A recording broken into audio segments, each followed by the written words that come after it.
Hello everyone, welcome to this problem where we are tasked to find the prime factorization of 648. And do realize that I have written down the first few prime numbers just for our good reference. I'm going to make use of the factor tree method to solve this problem.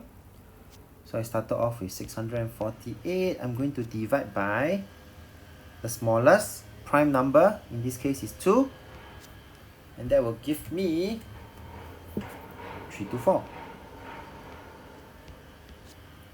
And I continue to divide by 2,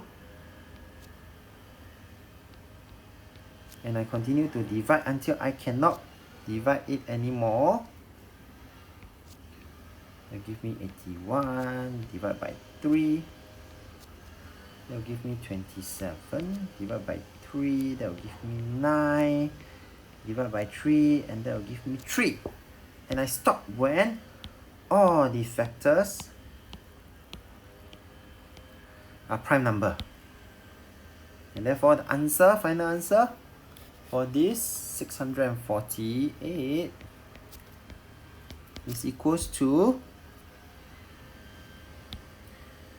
there is 2 power 3 because there is 3, 2 and 3 power 4 because there is 4 3s. We have come to the end of this video. If you like this video, do give it a thumbs up. With that, thank you and have a nice day.